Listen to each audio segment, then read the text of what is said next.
Nice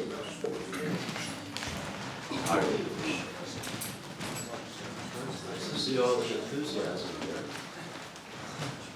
A lot of devotees. It's nice. It's definitely the best temple in Europe.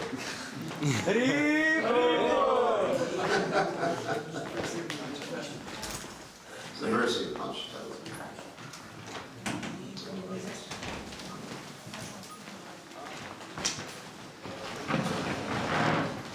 Jaya Padamadharuka Kunya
Yasudhanandana Rajajanuranjana Yasudhanandana Rajajanuranjana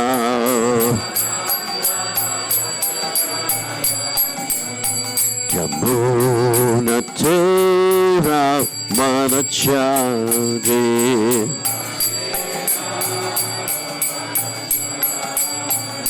Yamunatera Manachari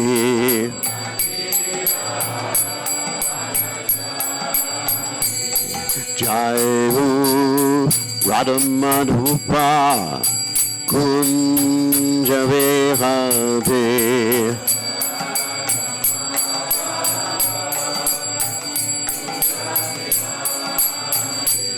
Jayu Radhamadhupa Kunjavehade Madhuva Kunjavehade Jai Om Vishnupad Paramahansa Paravidikacharya Austerities Sitashi Shimad His Divine Grace Abhaya Chalanada Bhaktivedanta Goswami Mahashila Prabhupada Ki Jai ISKCON Founder Acharya Srila Prabhupada Ki Jai Ananda Gauti Vaishnava Vrinda Ki Jai Namacharya Srila Thakur Ki Jai Prem Se Kaho Shri Krishna Chaitanya Prabhu Nityananda Shidwaita Gadadha Shiva Sari Gaur Bhakta Vrinda Ki Jai Shri Radha Krishna Gopakapata Sayam Kunda Radha Kunda Giri Govardhan Ki Jai Vrindavan Ki Jai Shivaram Ki Jai Navanitam Ki Jai Jagannath Swami Ki Jai Yamunamai Ki Jai Shrimati Tulasi Devi Ki Jai Samaveda Bhakta Vrinda Ki Jai Gaur Premananda Hari Hari Bol. All glories to the assembled devotees. All glories the assembled devotees. All glories the assembled devotees. All glories to Shri Guru and Gauranga Srila Prabhupada Ki Jai.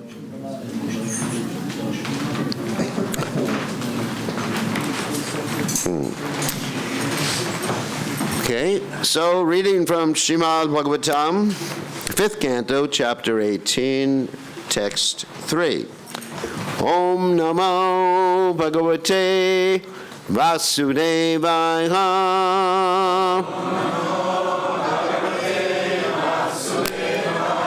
Om Namo Bhagavate Vasudevaya.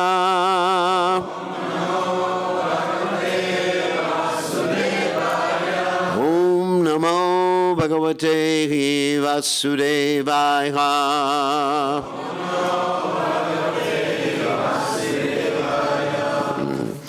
Aho Vichitrang Bhagavat Vicheshtatam Ganantam Jano Ayang Hi Mishan Na Pashyati Dhyayan Asad Yarhi Vikarma Sevitum Nirritya Putram Pitaram Jajivishate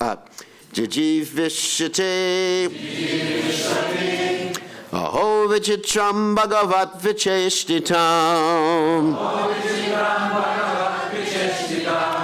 Nantam Janoyam Hi Mishana Pashyate Jayan Sadyarhi Vikarma Sevitum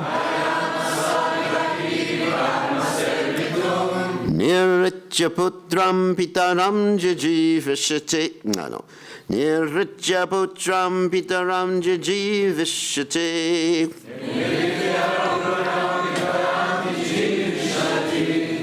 Aho vijitram bhagavat vicheshtitam. Gnantam janoyam himishanna pashyati. Jayana sadyarhi vikarma sevitum. Nirritya putram pitaram jajivishati.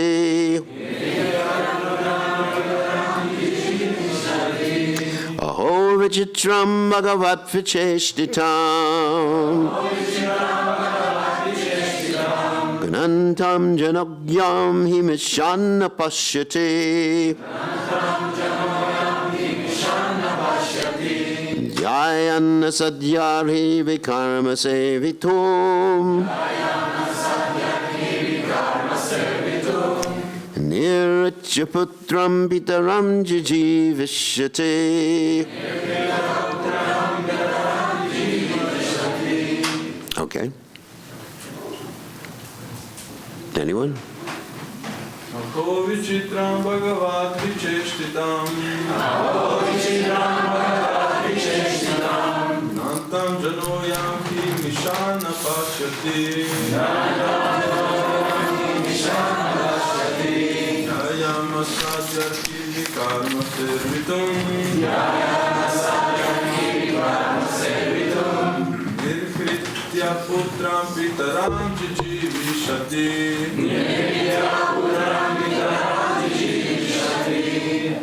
Aho vichitram bhagavat vicheshtitam. Yanantam janoyam kimishanna pashyati. Jayana sadyakhi vikarma servitum. Nirkritya putram pitaram jijivishati.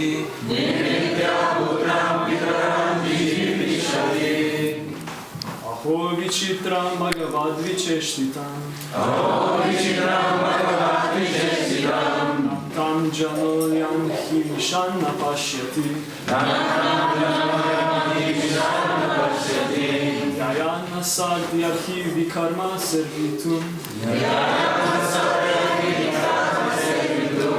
Nirkritya putram pitaram jijivishati.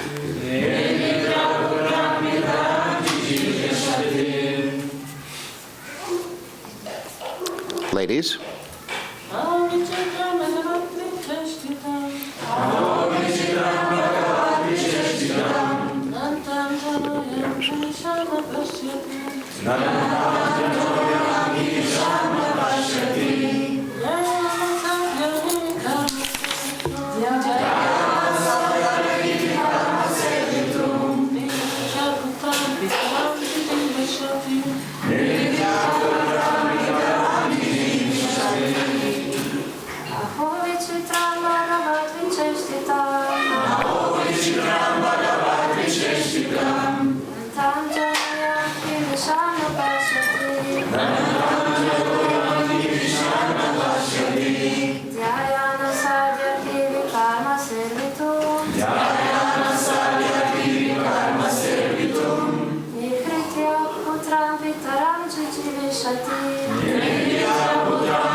Okay.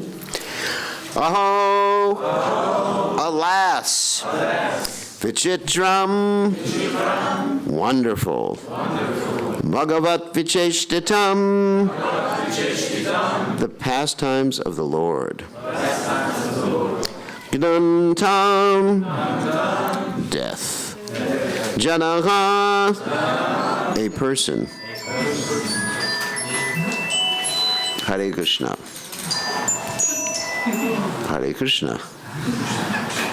I am this. He, certainly. Mishan, although seen. Napashyate, does not see.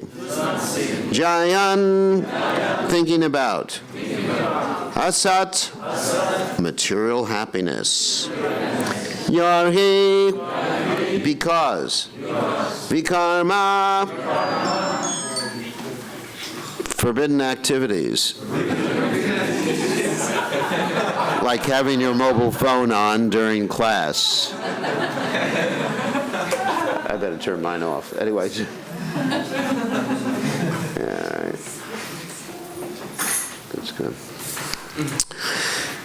That's interesting how Krishna said forbidden activities. So, sevitum, to enjoy.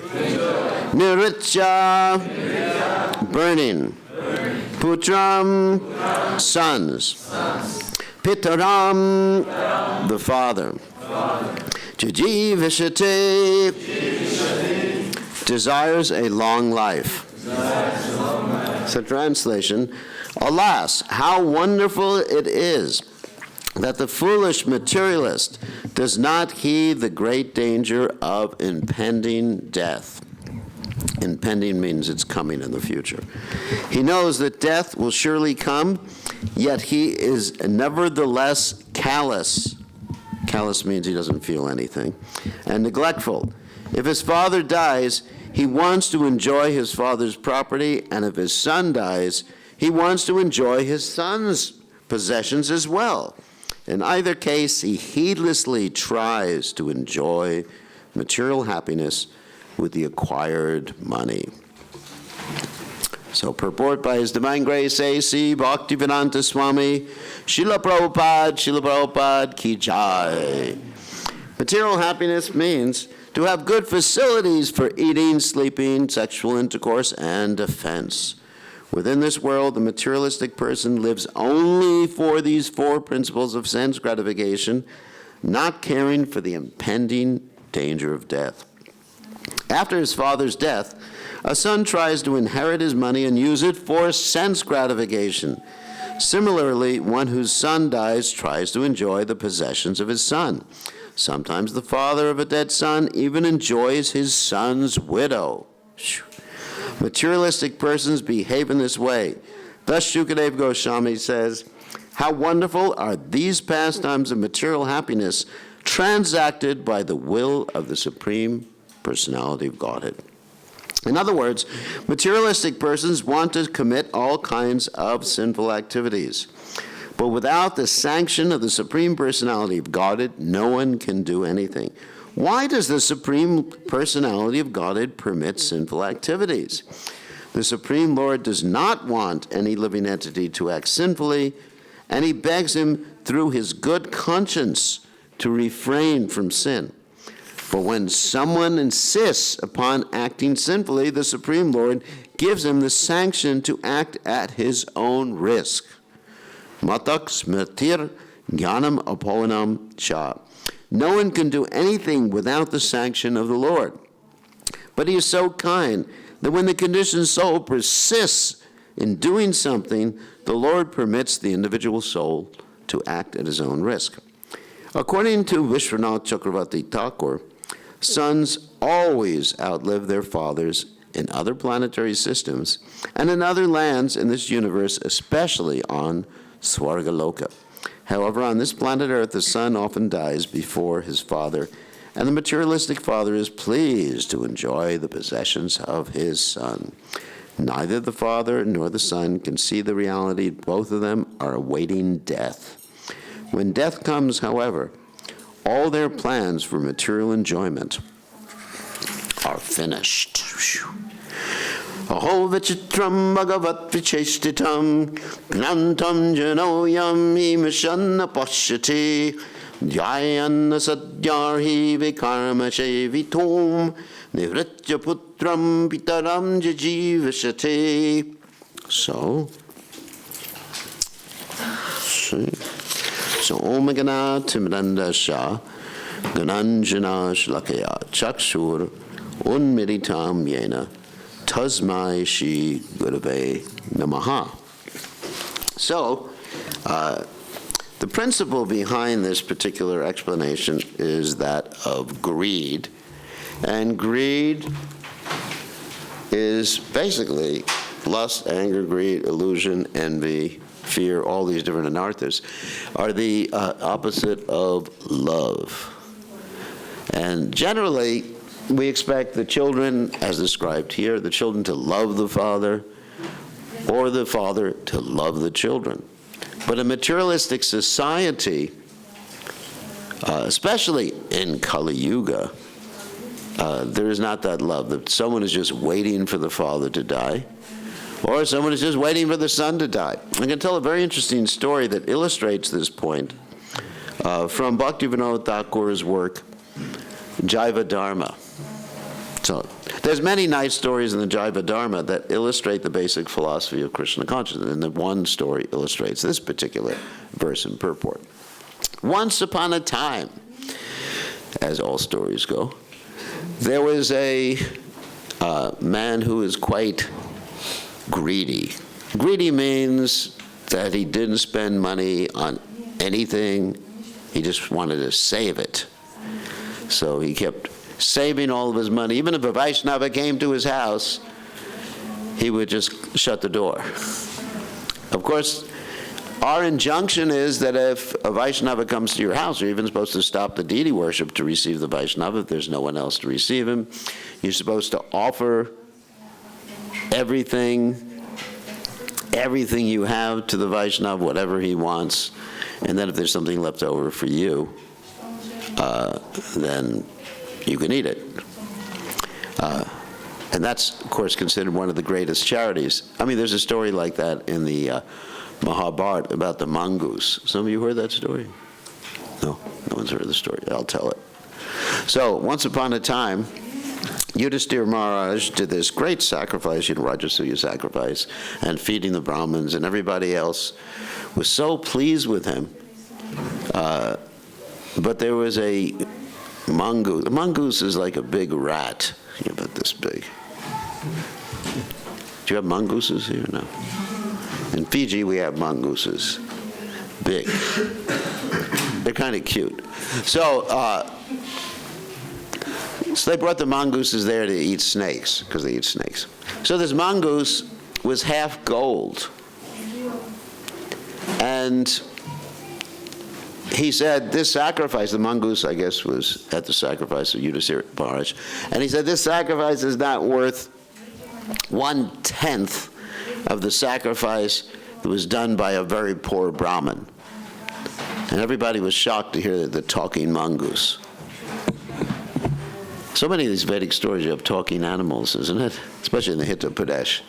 So the mongoose was saying that everyone's shocked, what's happening here? This mongoose, he's offending Maharaj Yudhisthira. But Maharaj Yudhisthira was so humble that he didn't take offense. So Maharaj Yudhisthira said, all right, let the mongoose explain the whole thing. So what happened is that the mongoose began to explain that once upon a time there was this Brahmin family, and I'll just make it real short, that was very poor, and they were living from silochana, that means picking up the seeds in the fields. I mean, sometimes Brahmins live by charity, sometimes by different means, but they don't take a job. Brahmins don't take jobs. Anyway, so he was living like that with his wife and kids, and what happened is they were starving to death because there was a drought. That means there was no rain. So they were starving to death, and they just had like a few grains that they cooked, somehow or other they cooked it. And this Brahmin came to the house, and he was testing them, of course. And they offered everything to the Brahmin who came to the house. Brahman was one of the demigods, testing. Sometimes the demigods test you like this. Just when you want to eat the Sunday feast, the demigod will come and eat everything, and there won't be anything left over for you. So when we have the Sunday feast, we should feed the guests first. That's the moral of that particular story. Anyway, so then the guests left, and the people were blessed, and there were a few grains left on the floor, and the mongoose just rolled on those grains, and half his body became gold. The story of the golden mongoose. And so the mongoose was explaining that charity is a very important aspect of Krishna consciousness. And of course, we know that Prabhupada gave instructions for those who are getting married that before they eat, they should cry out, right? So we see so many white devotees here. So many people getting married now. Oh my God. So, Ananda's freaking out. But they're supposed to distribute prasadam and help come to the temple. They should help more than the brahmacharis. That's the instruction. So anyway, so what happened is that, so the point is, Prabhupada said the grahasta's business before they eat is to cry out like 3 times, if anyone's hungry, let them come eat. And they're supposed to cry out in a public place, not just find an isolated place and cry out, is anyone hungry? So, in other words, one of the businesses of the grahastas, because the grahastas are the stomach of society, that doesn't mean they just eat for everybody else, but they provide the nutrition for everybody else. In fact, the grahastas are supposed to maintain the temple. Ananda's paying me to say this. So, so they have to maintain the temple, pay the bill, do all the work. And the brahmachari should just be free, just chant Hare Krishna. Chant Hare Krishna, and you'll be free and live with Krishna eternally, So, anyway, so getting back to the Jaiva Dharma story, which I started, this Brahmin, and he was a Brahmin, and he just was so greedy. He's just as greedy as anything, and he wouldn't feed anybody, wouldn't even buy a sari for his wife, just made his sari wear old rags. But his wife liked it too, because they were both greedy. Greedy couple. And they just thought saving money. Of course, we know from the Bhagavatam that one who hoards money, then that's a place where Kali resides, right? Kali resides where, of course, the 4 regulated principles are being broken, but if someone's hoarding money and being cruel to others. It says that if one doesn't receive a guest, or even if one receives a guest and looks at the guest like with staring eyes, that the guest is eating too much, then the punishment is the vultures of hell go and pluck his eyeballs out. That's Haribol. He should feel compassion, not Haribol, he's suffering. So the vultures of hell, they just, oh my God. So Parikshit Maharaj didn't say Haribol after hearing the 5th canto of Bhagavatam. Anyway, because it's so important, this Vaishnava hospitality. So he was real greedy. And his wife was the same, and he had like 3 children, and they were exactly the same. He raised them up in the same way. My dear little children, be nice, greedy, whatever. And so the children imbibed his spirit, which is what's being described here in this particular verse, that people are greedy. And basically there was no love. It was just like greed. The whole family was based on greed. Lust, anger, greed, illusion, envy, the anarthas. So eventually, he was noticing his children were neglecting him. As you get older, you like to have your children take care of you and do things for you, because, it's hard when you're like 70 years old. Unless you're a pure devotee like Prabhupada, then you just go alone to the Western world. I mean, that's really amazing. Most of you don't understand what it means to be 70. You will. and then you'll remember this class. So anyway, so he wanted his children to take care of him, but they weren't. They were neglecting him. So he thought, the way to get my children to take care of them is to offer them some money. But I don't want to give them money now because I have to keep it all. So he said, I'm going to offer them money that whoever takes care of me the best, he gets to, he and his wife, of course they were married to greedy women too. Nice couples. So they get to keep my hidden money. I have some hidden money. So he explained that to his children.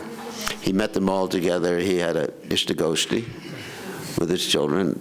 My dear children, whoever takes care of me the best, whoever does the best. He thought there'd be a competition, like a Sankirtan marathon or something, who will get the money. And they heard it. Then they had their own little meeting that night. And they discussed, why are we going to wait till the old man dies? Let's get rid of him right away.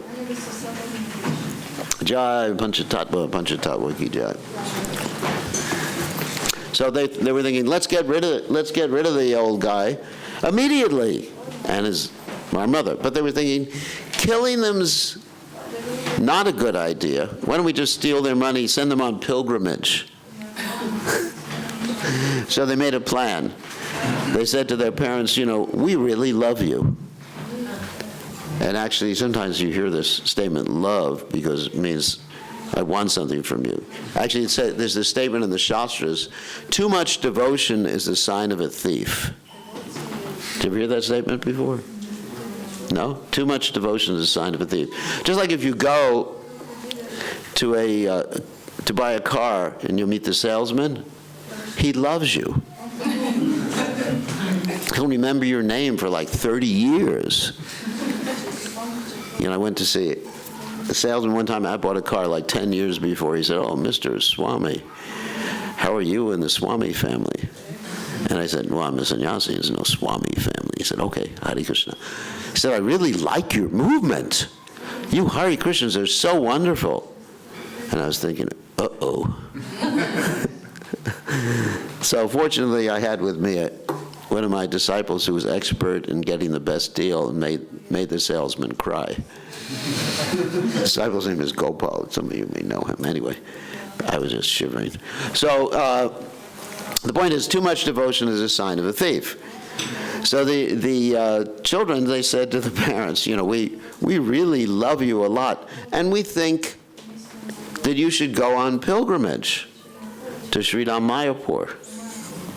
So, and we'll send this nice Vaishnavi lady to accompany you. It's just, we love you. We realized that today. We just met today and decided we love you after hearing about your money. So then the parents thought, wow, this is so wonderful. Our children love us. We have to understand what love is. They really love us. So they thought, well, let's go on pilgrimage. All right, so they went on pilgrimage, and they went some distance away. And what happened is the children broke into their room, dug up the floor, because that's where they usually hide wealth in India. In case you ever go to India, you want to find someone's wealth, it's in the floor. That's the standard. So they found the wealth and got, really ecstatic, not spiritually ecstatic. They're just, wow, this is great. Let's divide up the wealth honestly. You understand the contradiction? Like the thieves say, let's divide the wealth up honestly. So they divided the wealth up. And the parents, somehow or other, they got word of what their kids did. And they thought, they were depressed, and they thought, let's go back, they love us. And the nice Vaishnavi who was with them, she understood really what their mentality was. She said, what are you, crazy? If you go back, they'll kill you. And the parents were thinking, oh my God, these are our children.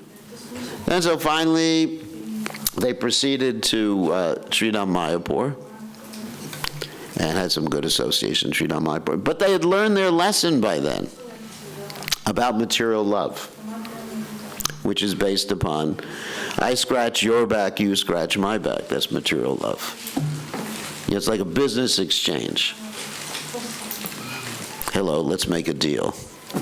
So then they actually started doing business again. The man was naturally inclined towards business. He opened up a grocery store. But then he started to feed Vaishnavas with the money. He learned his lesson.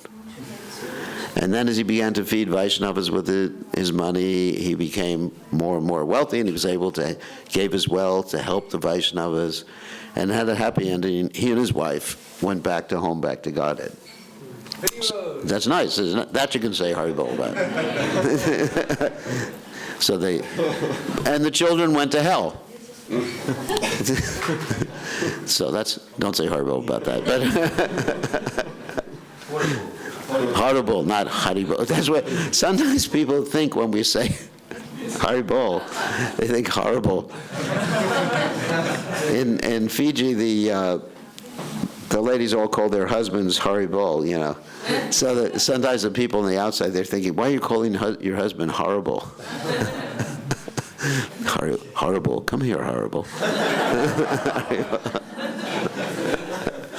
So anyway, so the point of the story is that love means not only for one's children, but it means for all living entities. Of course, we have this statement in the Isopanishad, was Yastu Sarvani Bhutani Atmana Ivanu Pashati Sarva Bhuteshu Chatmanom Tato Navigagupshate, that one should actually see everybody as connected with Krishna, as part and parcel of Krishna. Mami Vamsa Jiva Loke Jiva Bhuta Sanatana. And then we see our family relationship. And one who becomes Krishna conscious comes to the point of caring more about others than he or she cares about themselves. Of course, that's called para dukkha dukhi. Like Vasudev Dutt, who Lord Chaitanya Mahaprabhu considered to be the personification of compassion. He was ready to stay in the material world for an unlimited amount of time so that everyone could go back to home, back to Godhead. So, how do we let's get back to the point, how do we get rid of this greed, which is actually this lust, anger, greed, envy, illusion, and whatever it is? It's actually impossible. I hate to discourage you, but it's impossible to get rid of lust, anger, greed, illusion, envy, and all those other things directly. Because the more you think about lust or anger or greed, Jayato Vishakpun Sang Sangostesha Bajayate Sangat Sanjayate Kama Kama Krota Bajayate, the more you get attached to the object. If I tell you, of course, everyone here likes to eat, of course, the favorite food of all the devotees is pizza.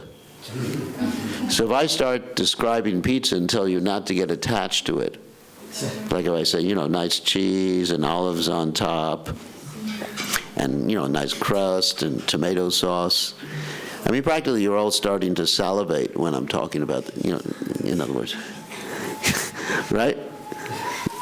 Very nice, pizza. Even if I chant pizza on my beads or something, then you, kirtan, then you started to don't say horrible. So, then you start to get attached to it. So, simply being negative towards something does not give us detachment. Prabhupada said, attachment and repulsion are opposite sides of the same thing, the same coin, so to speak. Like the typical story Prabhupada told about two sannyasis walking down the road. One helped a lady across the river, and the other one was just like angry at the sannyasi who helped the lady cross the river. And finally, after 25 kilometers, he tells the one who helped the lady across the river, "Why did you do that?"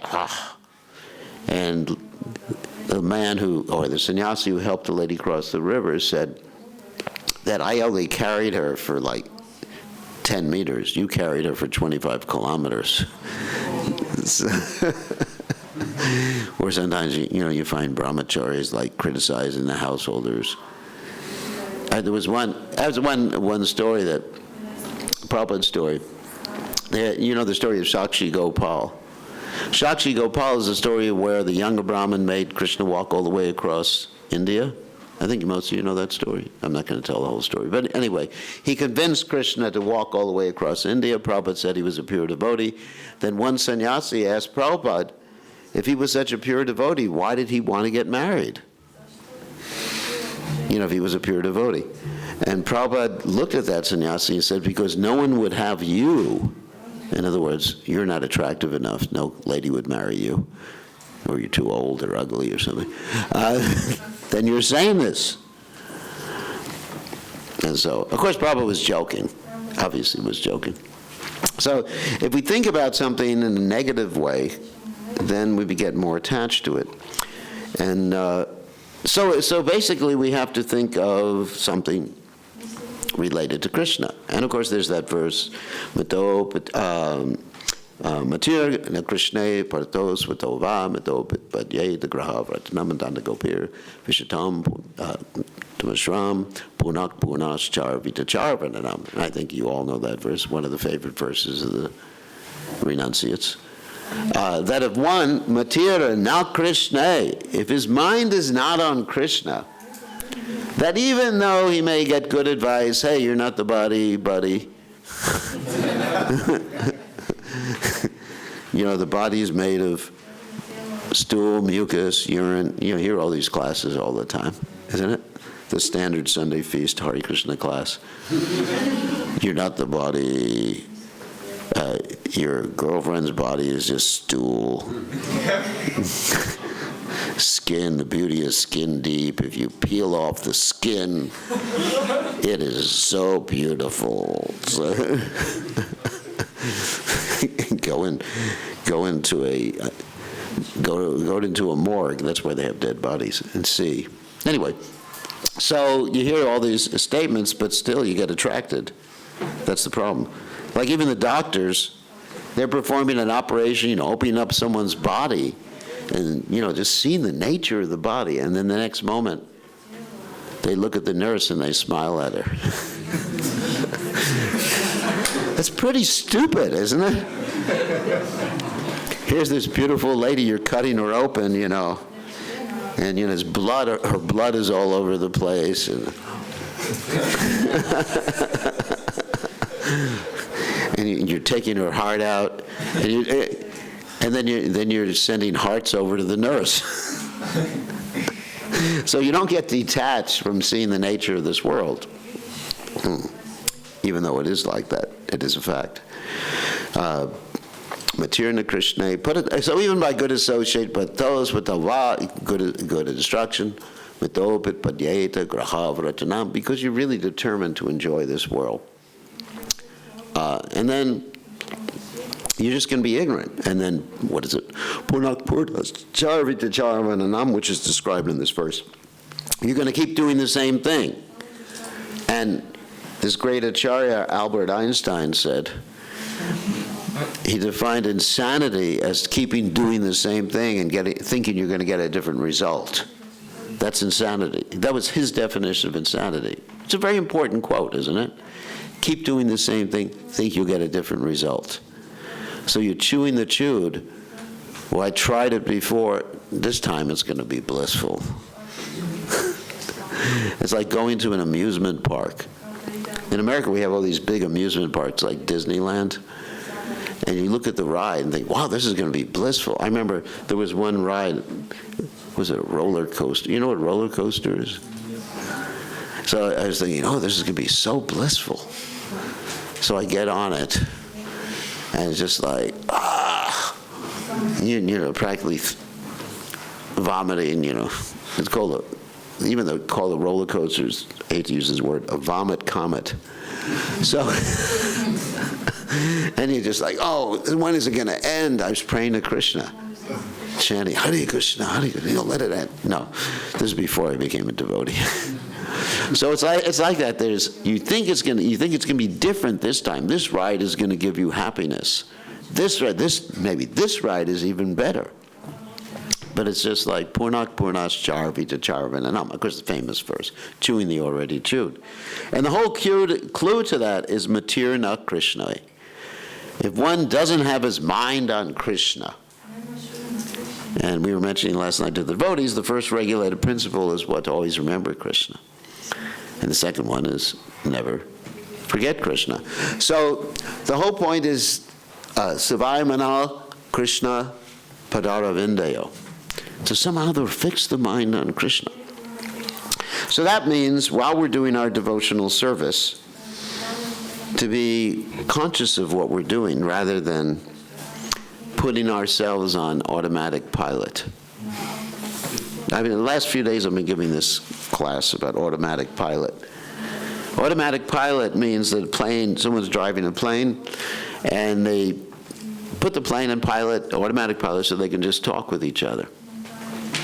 Talk with each other, eat prasadam, chant their rounds and something like that. So once upon a time, there were 2 pilots who did that, and they forgot that they were flying a plane. And the plane went 300 kilometers beyond the airport. So they were ready to shoot him down because they thought terrorists had hijacked the plane. So finally they radioed and they said, "Oh my God, we did that?" And so they came back. And they landed because they lost their jobs. Obviously. It's not a good idea. So we do devotional service on automatic pilot sometimes. Like one devotee said, "Wake me up when my rounds are done." That's called inattentive chanting. So the whole point is to be attentive while we're doing what we're doing, why we're doing it. Not only what we're doing, but why we're doing it. And this, if we have attentive chanting, attentive devotional service, then we're really connected with Krishna. Or attentive chanting of Vaishnava songs, or attentive chanting of the arti, or attentive eating prasadam. Like Prabhupada was very attentive. When Prabhupada ate prasadam, it wasn't mindless, just enjoying senses. He was actually honoring prasadam. Like Prabhupada used the word honoring prasadam. You very rarely hear Prabhupada said eat prasadam. He would say honor prasadam. And Prabhupada would take 30 to 45 minutes to eat his prasadam. And he usually, unless he was at a social event or preaching event, he usually wouldn't talk. He would sit and face the wall when he was eating prasadam or honoring prasadam. So he was meditating on what he was doing. Actually, nowadays they call that mindful meditation. You've heard of that before? Mindful meditation, very famous. So we should have mindful meditation in the spiritual activities we do. Not their version of mindful meditation, where you just meditate on your breathing.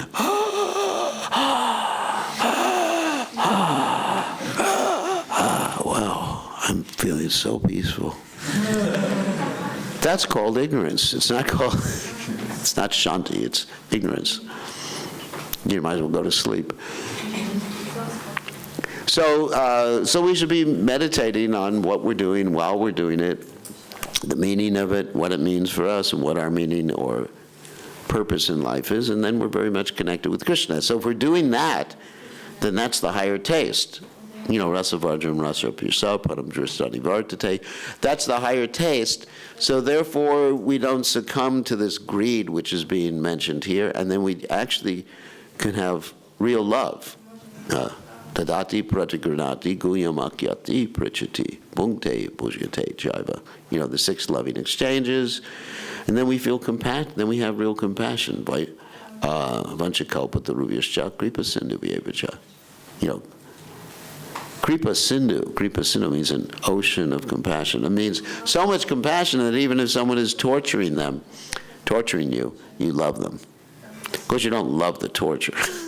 But Hariyas Thakur felt love for the people torturing him, whipping him in 22 marketplaces.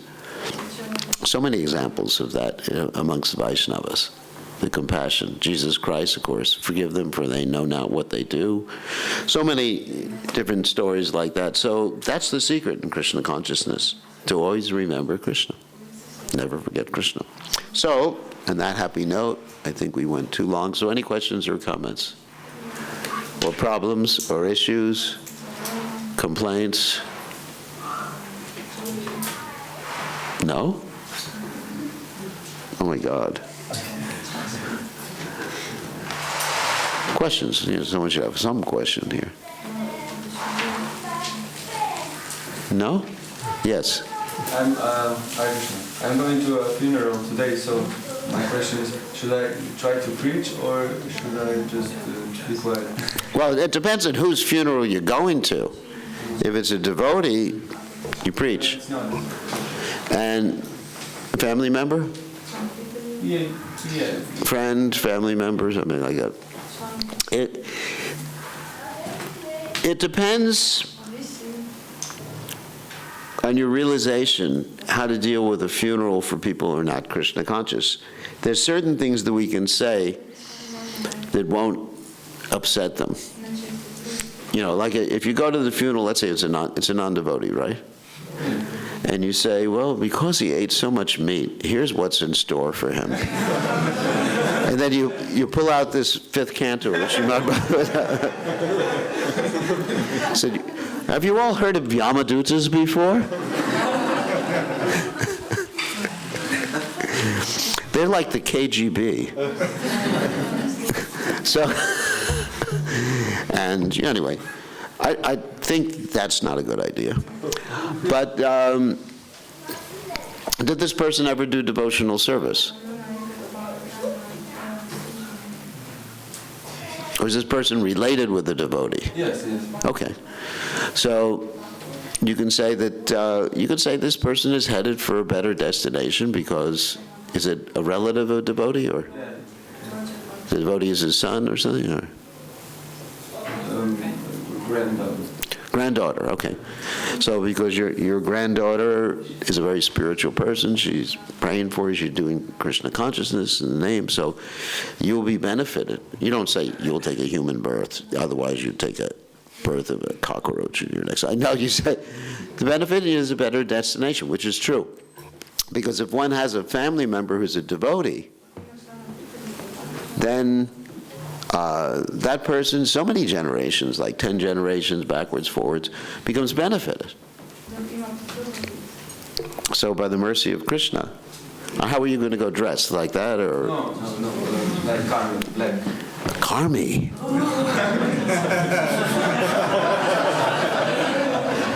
You're dressed in Western clothes. Ooh, it's so frightening. Dressed like a karmi. What does it mean to dress like a karmi? We have some people in here who are dressed like karmis right now. No, we have to be careful about. I'm just teasing, because we say karmi clothes and devotee clothes, but whatever you use in Krishna's service, like if you go on Sankirtan, you dress in Western clothes sometimes, right? Or no? Oh, some people do. So those clothes are devotional clothes then, because you're using them for Krishna, aren't they? Would you say your Sankirtan clothes are karmi clothes? You have to use the right word. So anyway, so yeah, dress in Western clothes, and they know you're a devotee, right? Are you going to wear a wig too? You're going to go with your, bald head and nice little pigtail at the back and everything. So they know you're a devotee. So I mean, I don't know if you'll get a chance to speak in front of everybody else, but if you do, just say that they're going for better destination. This person has spiritual people in their family. There's different ways. Like at my father's funeral, I'm giving an example. My father's funeral, that's exactly what I said. I said, because my father has been very favorable to Krishna. Was this person favorable to their granddaughter? Yeah. So this person, my father's been favorable to spiritual life. I use spiritual life in a generic term, generic way. Then we know that God will take care of this person. Use the word God. So, there's ways, and if you can get away with chanting, it's always good too. You said, so let's do a prayer for this person. This is a prayer in Sanskrit. And you go, Hare Krishna, Krishna Krishna, Hare Hare, Hare Rama, Rama Rama, Hare Hare. That's what I do, generally at funerals. It depends, really depends on what sort of funeral, but I always try to add the Hare Krishna Maha Mantra. If it's a funeral for Indian people, then I always read the second chapter of the Gita as part of the funeral. But if they're Western people, I just at least get a few mantras out. because that's important, because that makes everything auspicious. Is it all right? Yeah. Yeah. Somehow or other, without offending people, without like people thinking that you're using the funeral to preach your Krishna consciousness, then it's always good to bring some Krishna consciousness to a funeral, because people are more open. The interesting thing is if you're, and you express, of course you have to express your sympathy too to the family, saying this is, there's a lot of suffering that you're undergoing, that you've lost someone so dear to you. And if they see devotees being sympathetic, compassionate, not just preaching to them, then it's very powerful. Because people are very open at funerals to spirituality. I've seen people ask me questions who were never asked a question before about spiritual life. They'll say, what happens at the time of death? Because they know, I'm connected to Krishna. And sometimes I'll wear Western clothes at a funeral too, if it happens to be someone, people get offended by, our dress. So, and they ask me questions. I remember my grandfather was getting ready to die. It was before his funeral. And he never had any interest in spiritual things. And he looked at me and he said, what happens after death? And my grandmother didn't want him asking that question. She said to him, just be quiet. Don't ask that question. And for the first time in his life, he told his wife to shut up. Other than that, he was very submissive. So he said, shut up. And she was going, oh my God, what's happened to him? And I explained. So funerals are very good places because people are very open. Hospitals too. People are sick, we should go to see them, especially devotees. Because devotees, we don't start preaching to them saying, you're not the body. The reason you're suffering from the pain from your operation is it's a token reaction for what you did bad, Prabhu. When someone's in a hospital, they need some compassion, not just the philosophy thrown at them. Or their experience, oh, I'm in pain. That's Maya, Prabhu. Can I have some pain relief? No, don't take pain relief. That's a drug. You can't break the regulative principles, Prabhu. Don't take morphine. You'll bloop. So, at that time it's all right to take a drug. So we go to hospitals. It's very important. Devotees, the Christians, they have so many hospital ministries. They go and visit people in the hospitals. Sometimes they've convinced devotees to become Christians because they visited them in the hospital, and devotees wouldn't visit them in the hospital. So, it's an important time to connect to people because people are very open to hearing, very open to compassion, and they'll like you. They'll think, what a nice person he is. Whatever he's doing, maybe it's good. Just like with my godbrother Jayananda, he was taking out the garbage at the temple. He's a very humble devotee. And some people would meet him and he would preach to them and they thought, wow, what a nice garbage man you have. Temple president must be much nicer than that. So he was the temple president. So the point is, we should be perfect gentlemen and ladies so that people become attracted to Krishna. So any other quick questions? Yes? I have my graduation exams coming up, and I would like to know how can I find the balance between being detached from results and not making excuses to avoid hard work. I think you should be attached to doing well in the exam because it's for Krishna.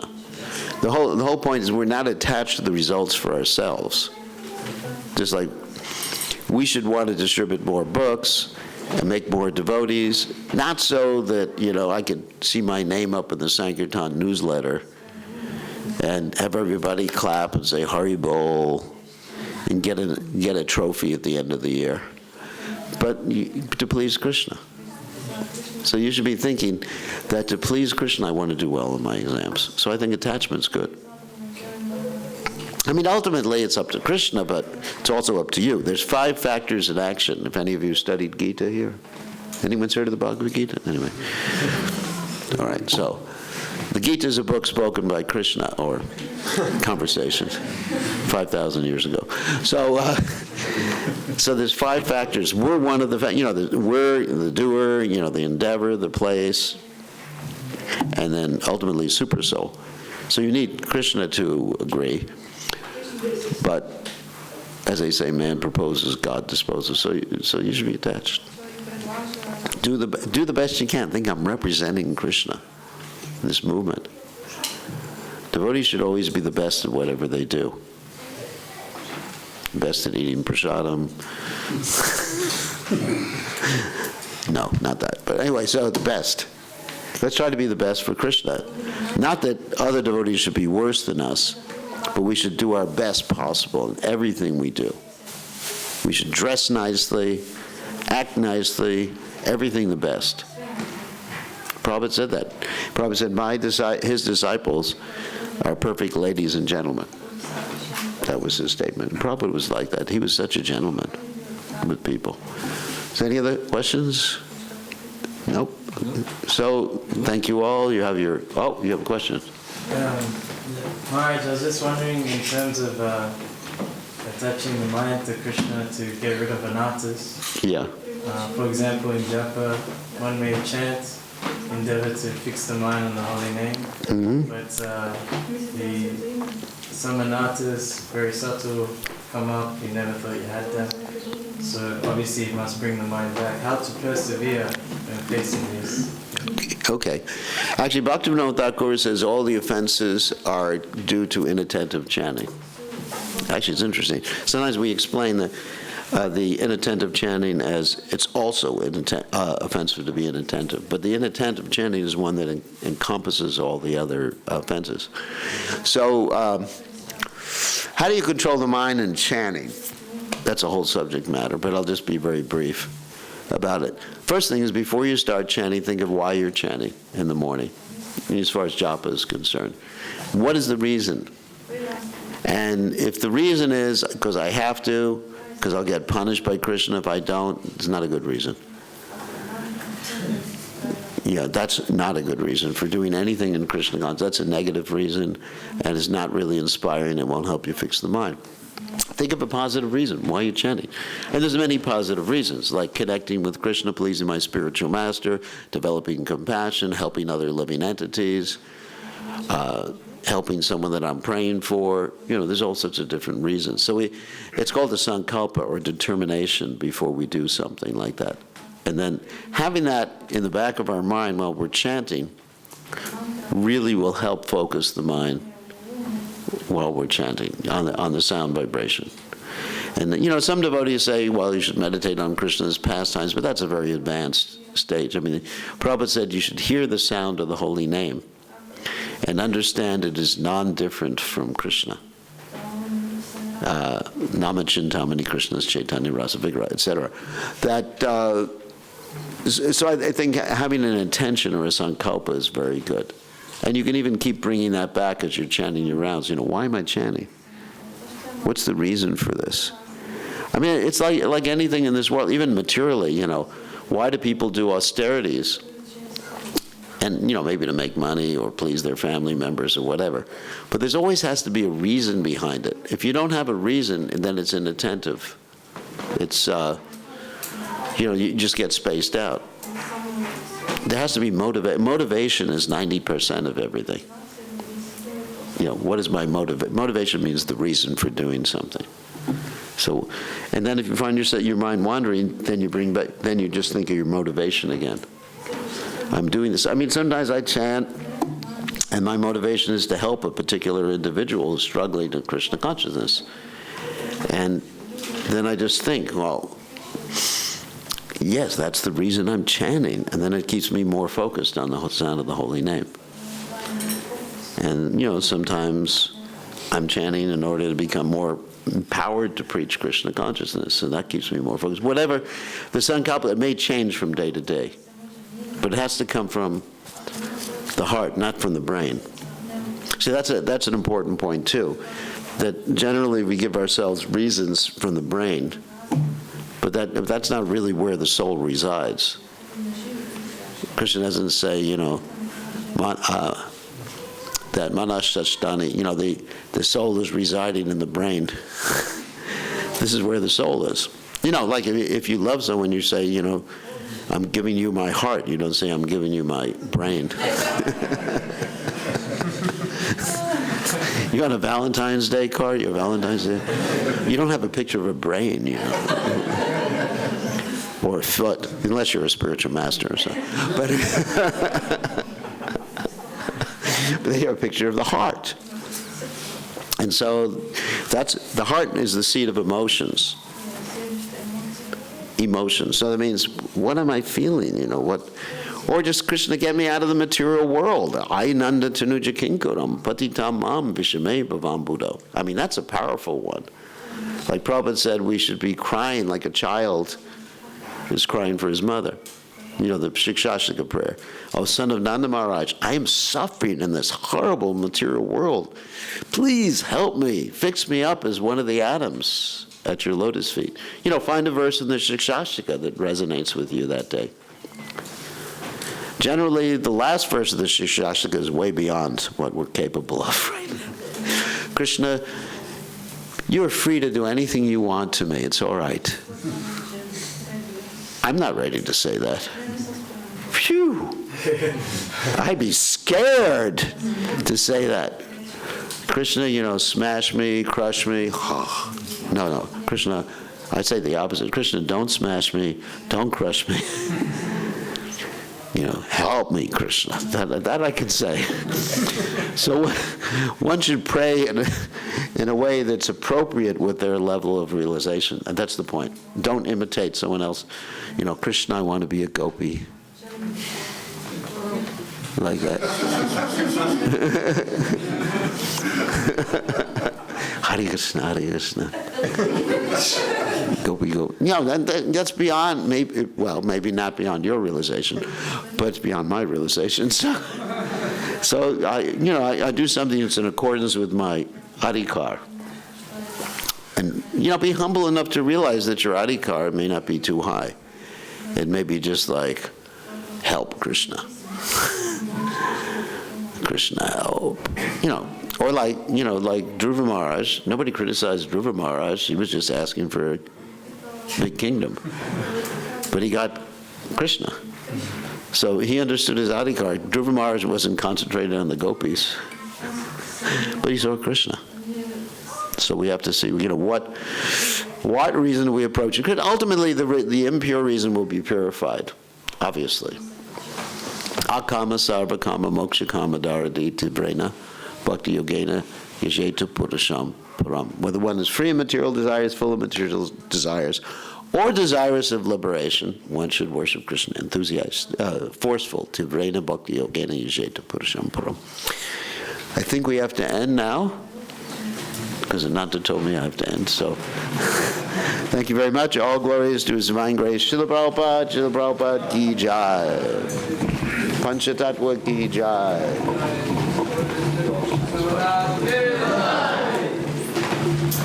Big class.